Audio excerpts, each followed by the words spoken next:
जय जगन्नाथ। हे भक्त बंधु, आसतु आज जानिबा भक्त जयदेव जीवन चरित्र विषय। आज श्रीमंदिर अभ्यंतर लोक मानकर प्रबल भिड़, एपरिकी दूर दूरांतर लोक मैंने आसी अति प्रत्युषरु अपेक्षा करिछंती मंदिर भितरे।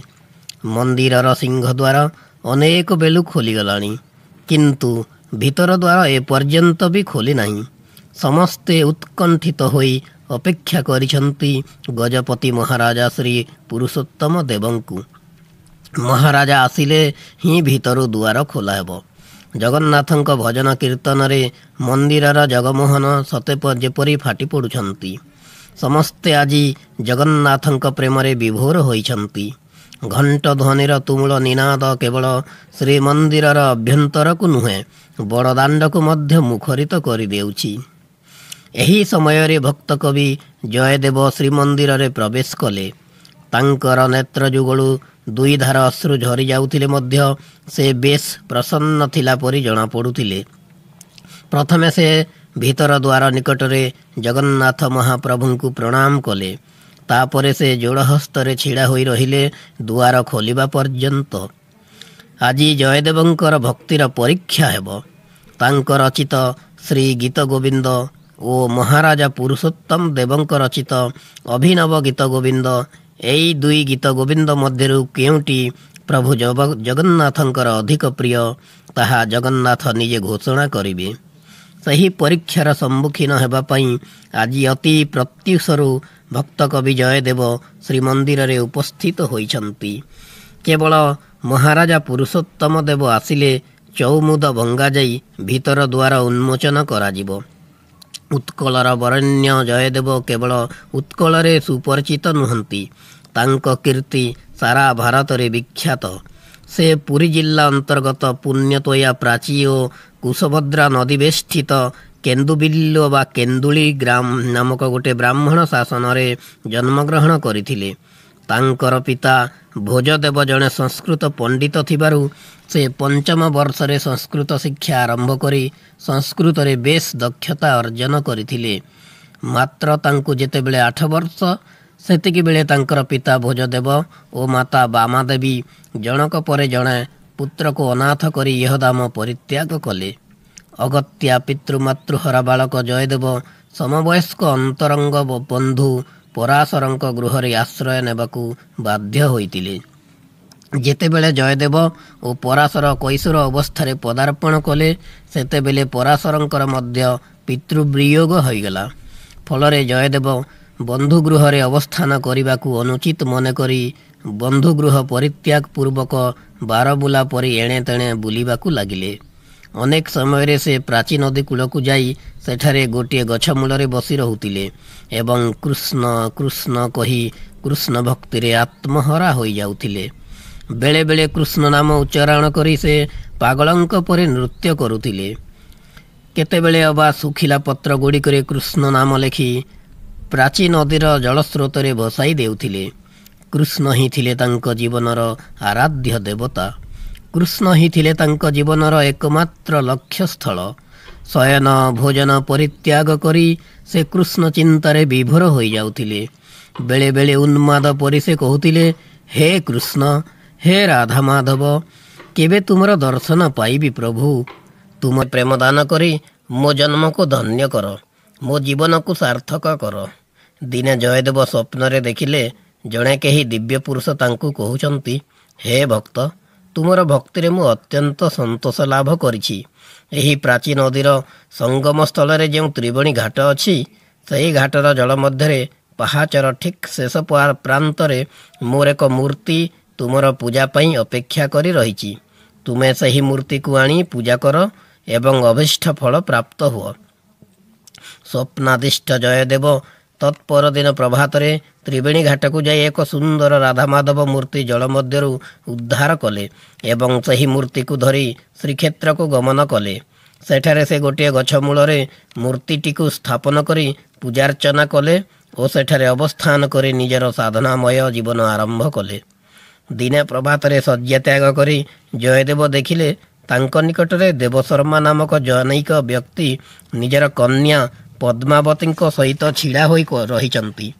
ସେ କିଛି ପଚାରିବା ପୂର୍ବରୁ ଦେବଶର୍ମା ଆଗତୁରା କହିବାକୁ ଲାଗିଲେ, ହେ ଜୟଦେବ, ତୁମେ ମୋତେ ନ ଚିହ୍ନିଥିଲେ ମଧ୍ୟ ମୁଁ ତୁମର ପରିଚୟ ପାଇସାରିଛି। ତୁମେ ପ୍ରଭୁ ଜଗନ୍ନାଥଙ୍କର ଜଣେ ପରମ ଭକ୍ତ। ପ୍ରଭୁଙ୍କ ଦ୍ୱାରା ସ୍ୱପ୍ନାଦିଷ୍ଟ ହୋଇ ମୁଁ ଆଜି ତୁମ ନିକଟକୁ ଆସିଛି। ତୁମେ ମୋର କନ୍ୟା ପଦ୍ମାବତୀକୁ ସ୍ତ୍ରୀ ଭାବରେ ଗ୍ରହଣ କରି ପ୍ରଭୁଙ୍କ ଇଚ୍ଛା ପୂର୍ଣ୍ଣ କର। ଦେବଶର୍ମାଙ୍କ ମୁଖରୁ ଏହି କଥା ଶୁଣି ଜୟଦେବ ଆଶ୍ଚର୍ଯ୍ୟଚକିତ ହୋଇ ସ୍ତମ୍ଭୀଭୂତ ହୋଇଗଲେ। ଜୟଦେବଙ୍କୁ ଏପରି ଅବସ୍ଥାରେ ଦେଖି ଦେବଶର୍ମା ପୁଣି କହିଲେ, ହେ ଜୟଦେବ, ପ୍ରକୃତରେ ମୋର ଘର ଦକ୍ଷିଣ ଦେଶରେ। ନିଃସନ୍ତାନ ଅବସ୍ଥାରେ ବହୁକାଳ କଟାଇ ଥରେ ମୁଁ ସସ୍ତ୍ରୀକ ଜଗନ୍ନାଥ ଦର୍ଶନ ପାଇଁ ଏଠାକୁ ଆଗମନ କରିଥିଲି। ଜଗନ୍ନାଥଙ୍କୁ ଦର୍ଶନ କରିବା ସମୟରେ ପ୍ରାର୍ଥନା କରିଥିଲି, ହେ ପ୍ରଭୁ ଜଗନ୍ନାଥ, ମୋର ଅଭିଷ୍ଟ ପୂରଣ କରି ମୋତେ ଗୋଟିଏ ସନ୍ତାନ ପ୍ରଦାନ କର।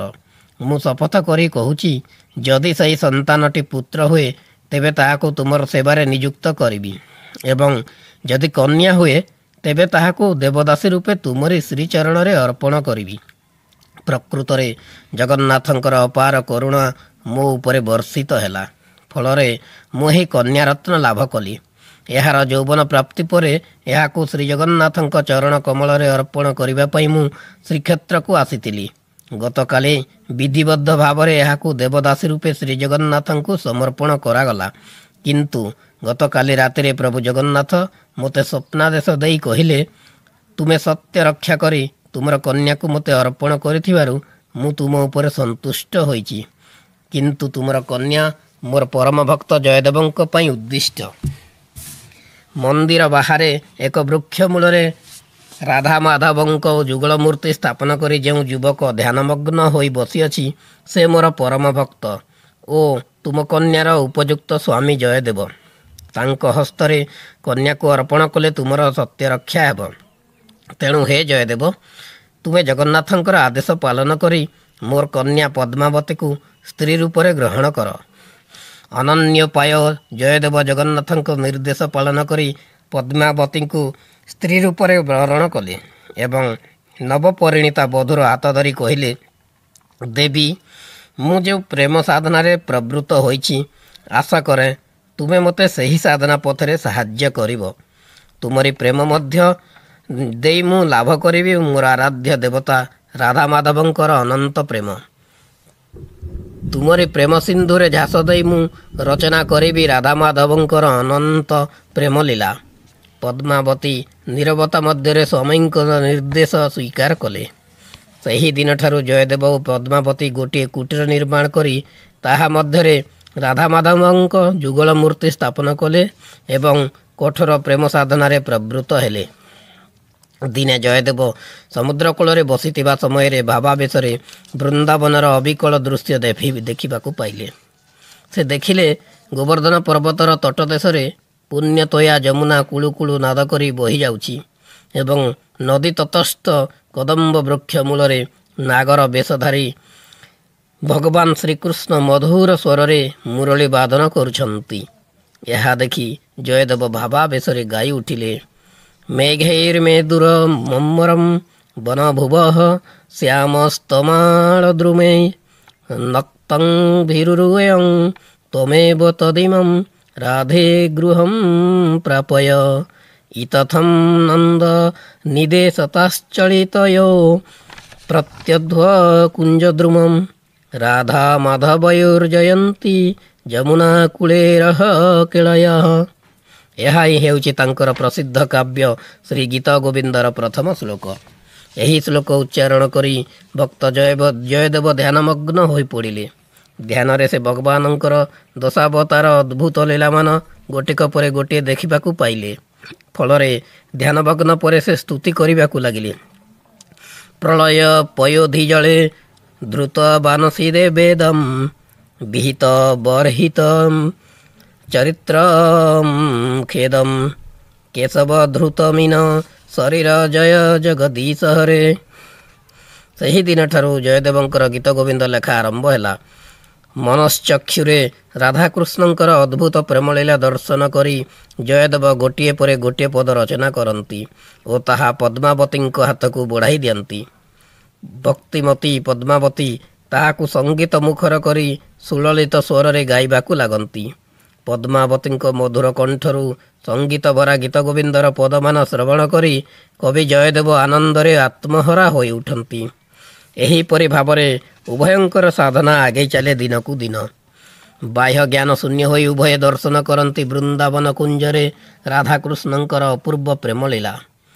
ସନ୍ଧ୍ୟାଳତି ସମୟରେ ପଦ୍ମାବତୀ ଯେତେବେଳେ ରାଧାମାଧବଙ୍କ ବିଗ୍ରହ ସମ୍ମୁଖରେ ନୃତ୍ୟ ଓ ସଙ୍ଗୀତ ଦ୍ୱାରା ନିଜକୁ ନିବେଦନ କରନ୍ତି, ସେତେବେଳେ ଜୟଦେବ ଅନୁଭବ କରନ୍ତି ସତେ ଯେପରି ପଦ୍ମାବତୀ ହିଁ ଶ୍ରୀ ରାଧାଙ୍କ ଅବତାର। ତେଣୁ ସେ ଲେଖି ପକାନ୍ତି ପଦ୍ମାବତୀ ଚରଣ ଚାରଣ ଚକ୍ରବର୍ତ୍ତୀ। ଦିନେ ଗୀତ ଗୋବିନ୍ଦ ରଚନା କରୁ କରୁ ହଠାତ୍ ଜୟଦେବଙ୍କ ଲେଖନୀ ବନ୍ଦ ହୋଇଗଲା। ଯେତେ ଚେଷ୍ଟା କଲେ ମଧ୍ୟ ସେ ଆଉ ଲେଖିପାରିଲେ ନାହିଁ। ତାଙ୍କ ନେତ୍ରରୁ ଝରି ଆସିଲା ଧାର ଧାର ଲୁହର ଝରଣା। ପଦ୍ମାବତୀଙ୍କୁ ଡାକି ସେ କହିଲେ, ପଦ୍ମା, ନଦୀ ସିନା ଧାଇଁଯାଏ ସାଗର ସହିତ ମିଶିବାକୁ, କିନ୍ତୁ ଆଜି ସାଗର ଧାଉଁଛି ନଦୀ ନିକଟକୁ। ଆଜି ମୋର କାବ୍ୟରେ ନାଗର ଶ୍ରୀକୃଷ୍ଣ ଗୋପିକା ଚନ୍ଦ୍ରାବଳୀର କୁଞ୍ଜରେ ରାତ୍ରି ଯାପନ କରି ପ୍ରଭାତରେ ଅଭିମାନିନୀ ରାଧାଙ୍କ କୁଞ୍ଜରେ ଉପସ୍ଥିତ ହୋଇଛନ୍ତି। ରାଧା ଦେଖୁଛନ୍ତି ତାଙ୍କର ଶ୍ରୀକୃଷ୍ଣ କେଳି ଉନ୍ମାଦନାରେ ପିନ୍ଧିଛନ୍ତି ପରନାୟିକାର ବସନ। ତାଙ୍କର ସାରା ଅଙ୍ଗ ବହନ କରିଛି ପରନାୟିକାର ନଖ ଓ ଦନ୍ତ କ୍ଷତ। ଏହା ଦେଖି ଶ୍ରୀମତୀଙ୍କର ହୃଦୟ ଅଭିମାନରେ ଭରିଯାଇଛି। ସେ କଟୁ କଥା କହି ଶ୍ରୀକୃଷ୍ଣଙ୍କୁ ଫେରାଇ ଦେଇଛନ୍ତି କୁଞ୍ଜବନରୁ। ଶ୍ରୀକୃଷ୍ଣ ଦୁଃଖ ଏବଂ ଅନୁଶୋଚନାରେ ଫେରି ଯାଇଛନ୍ତି ସେଠାରୁ। କିନ୍ତୁ ଶ୍ରୀମତୀଙ୍କର କଠୋର ହୃଦୟ କ୍ରମଶଃ ଶିଥିଳ ହୋଇଯାଇଛି। ସେ ଅଭିମାନ ଭଙ୍ଗ କରି ସଖୀମାନଙ୍କ ସହିତ ସନ୍ଧ୍ୟାକାଳରେ ଶ୍ରୀକୃଷ୍ଣଙ୍କ କୁଞ୍ଜରେ ଉପସ୍ଥିତ ହୋଇଛନ୍ତି।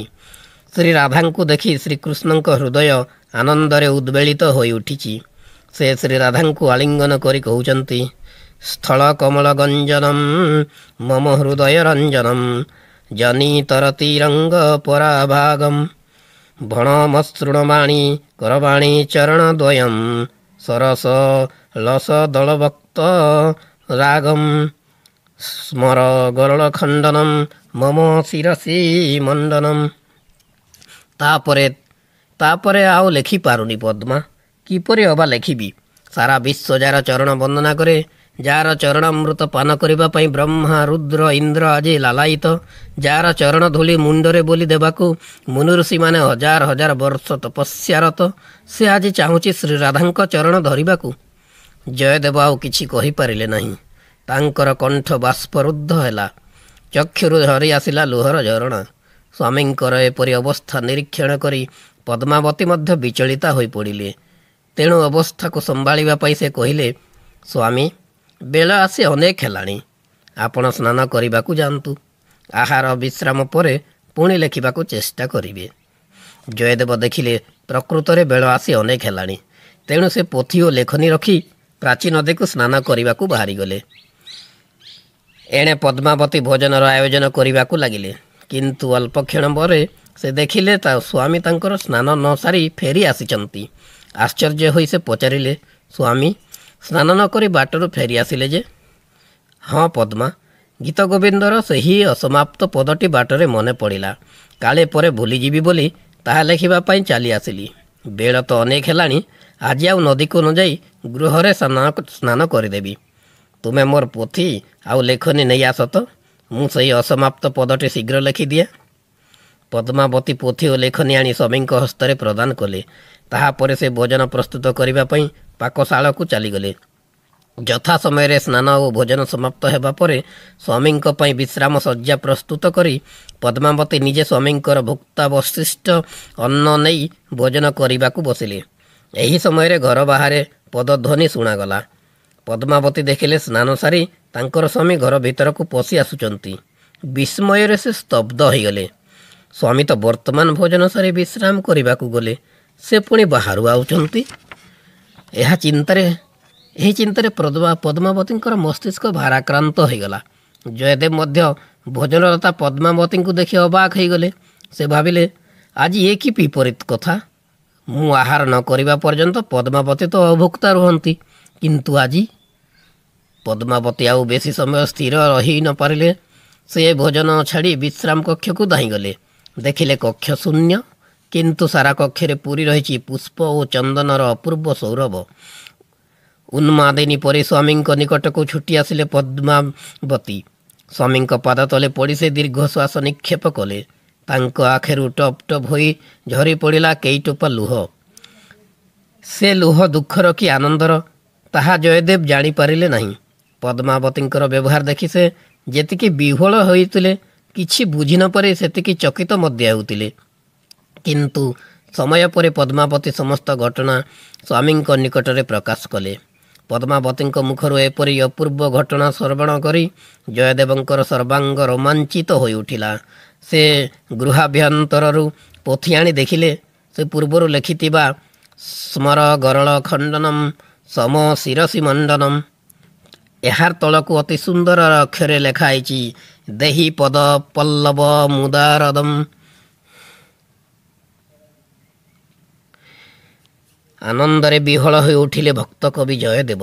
ସଙ୍ଗେ ସଙ୍ଗେ ସେ ଭୋଜନ ଥାଳି ନିକଟକୁ ଧାଇଁଗଲେ ଏବଂ ପଦ୍ମାବତୀଙ୍କର ଅବଶିଷ୍ଟ ଉଚ୍ଛିନ୍ନ ଭୋଜନ କରିବାକୁ ଲାଗିଲେ।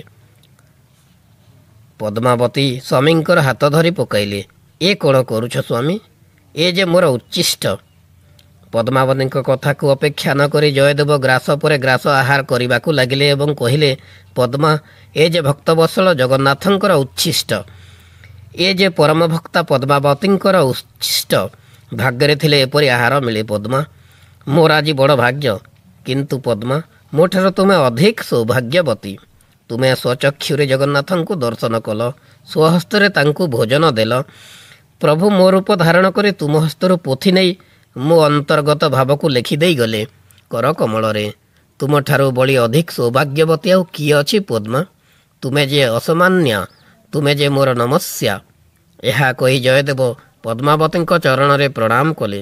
କିନ୍ତୁ ପଦ୍ମାବତୀ ସ୍ୱାମୀଙ୍କୁ ସେଥିରେ ବାରଣ କରି ଜଗନ୍ନାଥଙ୍କର ଅଦ୍ଭୁତ ମହିମା ସ୍ମରଣ କରିବାକୁ ଲାଗିଲେ।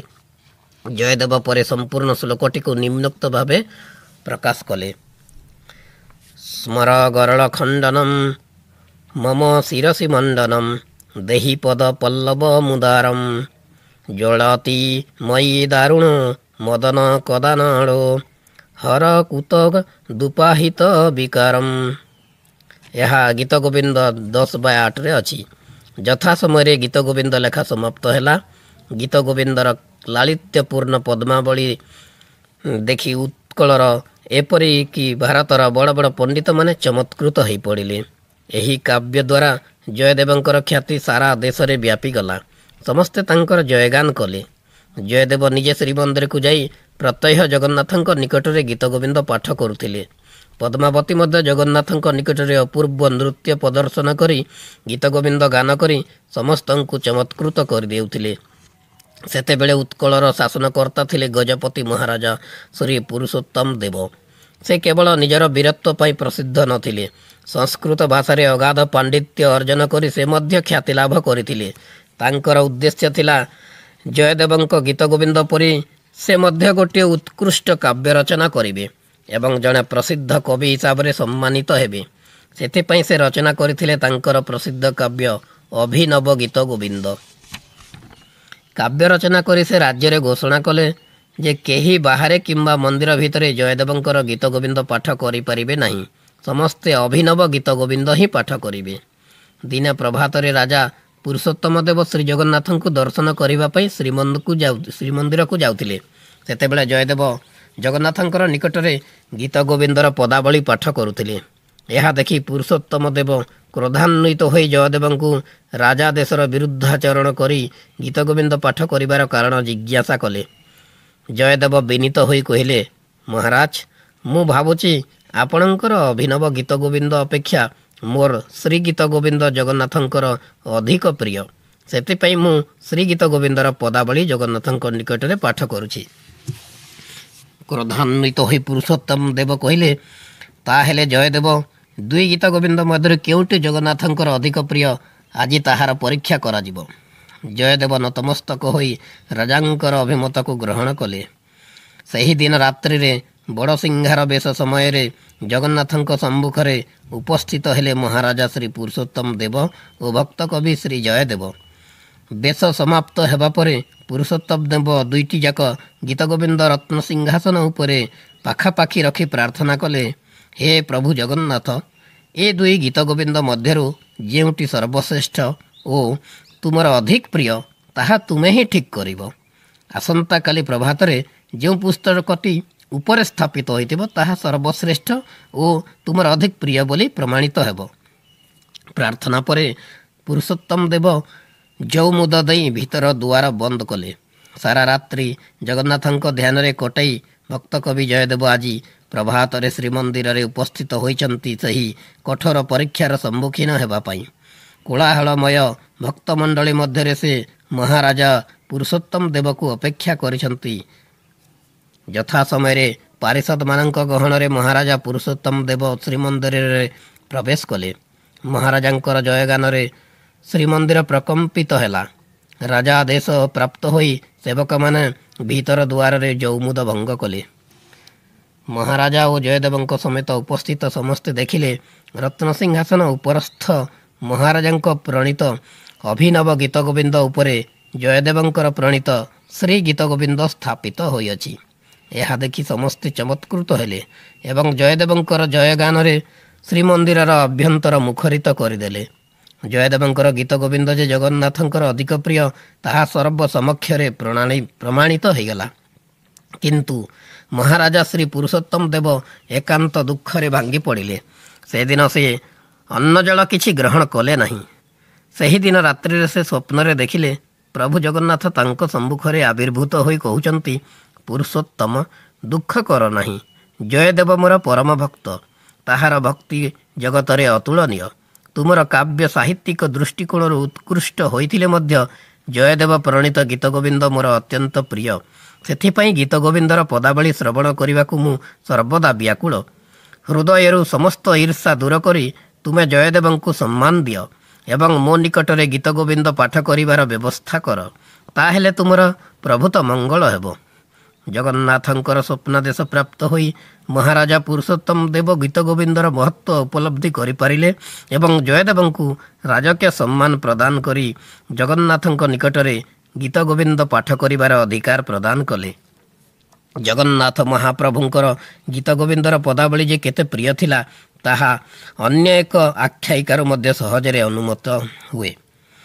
ଏକଦା ଶ୍ରୀକ୍ଷେତ୍ର ସମୀପବର୍ତ୍ତୀ ଏକ ଉଦ୍ୟାନରୁ ଶାକ ବିକ୍ରୟକାରିଣୀ ଜଣେ ନାରୀ ଶରତକାଳୀନ ଜ୍ୟୋତ୍ସ୍ନା ବିଧୌତ ରାତ୍ରିରେ ବାଇଗଣ ତୋଳିବା ସମୟରେ ଅତି ତନ୍ମୟ ହୋଇ ଶ୍ରୀ ଗୀତଗୋବିନ୍ଦର ମଧୁର ପଦାବଳୀ ଗାନ କରୁଥିଲେ। ଜଗନ୍ନାଥ ମହାପ୍ରଭୁ ସେହି ଗାନରେ ଅତ୍ୟନ୍ତ ମୁଗ୍ଧ ହୋଇ ଉଦ୍ୟାନରେ ପ୍ରବେଶ କଲେ ଏବଂ ଗାନରତା ନାରୀ ପଛେ ପଛେ ଚାଲିବାକୁ ଲାଗିଲେ। ଏହା ଫଳରେ ତାଙ୍କ ଶ୍ରୀଅଙ୍ଗରେ ପୀତାମ୍ବର ବାଇଗଣ କଣ୍ଟାରେ ଛିନ୍ନ ଛିନ୍ନ ହୋଇଗଲା। କିଛି ସମୟ ପରେ ବାଇଗଣ ତୋଳା ସାରି ସ୍ତ୍ରୀ ଲୋକଟି ଗୃହକୁ ଚାଲିଯିବାରୁ ଜଗନ୍ନାଥ ମହାପ୍ରଭୁ ଶ୍ରୀମନ୍ଦିରକୁ ଫେରିଆସିଲେ। ତତ୍ପରଦିନ ପ୍ରଭାତରେ ଶ୍ରୀମନ୍ଦିରର ପଣ୍ଡାମାନେ ଜଗନ୍ନାଥଙ୍କ ଶ୍ରୀଅଙ୍ଗର ପୀତବାସ ବାଇଗଣ କଣ୍ଟାରେ ଛିନ୍ନ ଭିନ୍ନ ହୋଇଥିବାର ଦେଖି ଅତ୍ୟନ୍ତ ବିସ୍ମିତ ହେଲେ ଏବଂ ମହାରାଜା ଶ୍ରୀ ପୁରୁଷୋତ୍ତମ ଦେବଙ୍କୁ ଏହି ବିଷୟରେ ଗୁହାରି କଲେ। ରାଜା ଏହାକୁ ଅଶୁଭ ସଂକେତ ବୋଲି ମନେକରି ବିଶେଷ ଭାବରେ ଉଦ୍ବିଗ୍ନ ଓ ଚିନ୍ତାମଗ୍ନ ହୋଇପଡ଼ିଲେ। କିନ୍ତୁ ସେହିଦିନ ରାତ୍ରିରେ ଜଗନ୍ନାଥ ମହାପ୍ରଭୁ ସ୍ୱପ୍ନରେ ସବୁ କଥା ଜଣାଇବାରୁ ତତ୍ପର ଦିନ ପ୍ରଭାତରେ ରାଜା ସେହି ଶାକ ବିକ୍ରୟକାରିଣୀ ନାରୀକୁ ଡକାଇ ଆଣି ମହାପ୍ରଭୁଙ୍କ ନିକଟରେ ନିତ୍ୟ ଗୀତଗୋବିନ୍ଦ ଗାନ କରିବା ପାଇଁ ନିଯୁକ୍ତ କରିଥିଲେ। ଜୀବନର ଅନ୍ତିମ କାଳରେ ଭକ୍ତ ଜୟଦେବ ପବିତ୍ର ବୃନ୍ଦାବନ ଧାମରେ ବାସ କରିବା ପାଇଁ ଇଚ୍ଛା ପୋଷଣ କରିଥିଲେ। ବୃନ୍ଦାବନକୁ ଯିବା ପୂର୍ବରୁ ନିଜର ବନ୍ଧୁମାନଙ୍କଠାରୁ ବିଦାୟ ମାଗିବା ପାଇଁ ସେ ଜନ୍ମପୀଠ କେନ୍ଦୁଲିକୁ ଯାଇଥିଲେ। କେନ୍ଦୁଲିରେ ତାଙ୍କର ଆଗମନ ଉପଲକ୍ଷେ ଗ୍ରାମବାସୀମାନଙ୍କ ଦ୍ୱାରା ନାନା ଭାବରେ ଅଭ୍ୟର୍ଥନା କରାଯାଇଥିଲା। ଜଣେ ଗ୍ରାମବାସୀ ବସ୍ତ୍ର ବୁଣାଲି ଜୟଦେବଙ୍କ ପ୍ରତି ଭକ୍ତିର ନିଦର୍ଶନ ସ୍ୱରୂପ ଖଣ୍ଡେ ଉତ୍ତରୀୟ ବା ଖଣ୍ଡୁଆରେ ଶ୍ରୀ ଗୀତଗୋବିନ୍ଦର ଶ୍ଲୋକାବଳୀ ବୁଣି ତାଙ୍କ କରକମଳରେ ଅର୍ପଣ କରିଥିଲେ। ଜୟଦେବ କିଛି ଦିନ କେନ୍ଦୁଲିରେ ଅବସ୍ଥାନ କରି ସେହି ଗୀତଗୋବିନ୍ଦ ଖଣ୍ଡୁଆଟିକୁ ସାଥିରେ ନେଇ ପୁନଶ୍ଚ ଶ୍ରୀକ୍ଷେତ୍ରକୁ ପ୍ରତ୍ୟାବର୍ତ୍ତନ କଲେ। ସେହିଦିନ ରାତ୍ରିରେ ସେ ସ୍ୱପ୍ନରେ ଦେଖିଲେ ଏକ ଉଜ୍ଜ୍ୱଳ ଜ୍ୟୋତି ଶ୍ରୀମନ୍ଦିରର ନୀଳଚକ୍ରରୁ ବହିର୍ଗତ ହୋଇ ତାଙ୍କର କୁଟୀର ଅଭ୍ୟନ୍ତରରେ ପ୍ରବେଶ କଲା। କ୍ରମେ ସେହି ଉଜ୍ଜ୍ୱଳ ଜ୍ୟୋତିରୁ ପରିସ୍ଫୁଟ ହୋଇ ଉଠିଲେ ରାଧାମାଧବଙ୍କର ଯୁଗଳ ମୂର୍ତ୍ତି। ଜୟଦେବଙ୍କୁ ଆଶୀର୍ବାଦ କରି ସେ କହିଲେ, ହେ ଜୟଦେବ, ଗୀତ ଗୋବିନ୍ଦର ଶ୍ଲୋକାବଳୀ ଯୁକ୍ତ ସେହି ଉତ୍ତରୀୟ ଖଣ୍ଡିକ ପ୍ରତି ମୋର ଶ୍ରଦ୍ଧା ବଳୁଅଛି। ବୃନ୍ଦାବନକୁ ଯିବା ପୂର୍ବରୁ ତାହା ମୋତେ ପ୍ରଦାନ କର।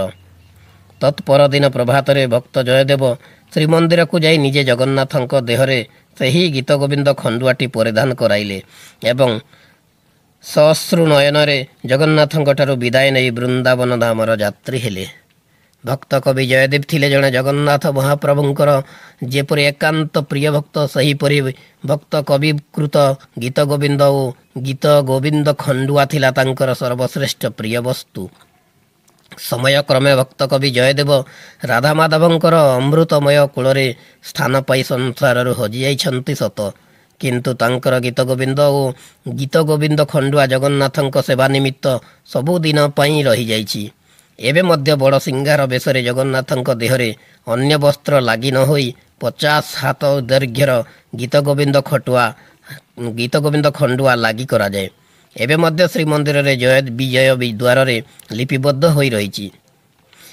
ବାରଶ୍ରୀ ଗଜପତି ଗୌଡ଼େଶ୍ୱର, ନବକୋଟି କର୍ଣ୍ଣଟ କଳବର୍ଗେଶ୍ୱର, ବୀରବର ଓ ପ୍ରତାପ ରୁଦ୍ର ମହାରାଜାଙ୍କର ସମସ୍ତ 4 ଅଙ୍କ ଶାହୀ ବୁଧବାର ଅବଧାରିତ ଆଜ୍ଞା ପ୍ରମାଣେ ବଡ଼ ଠାକୁରଙ୍କର ଶ୍ରୀ ଗୀତ ଗୋବିନ୍ଦ ଠାକୁରଙ୍କ ଭୋଗ ବେଳେ ଏ ନାଟ ହୋଇବ। ସଞ୍ଜ ଧୂପ ସରିଲାଠାରୁ ଏ ନାଟ ହୋଇବ।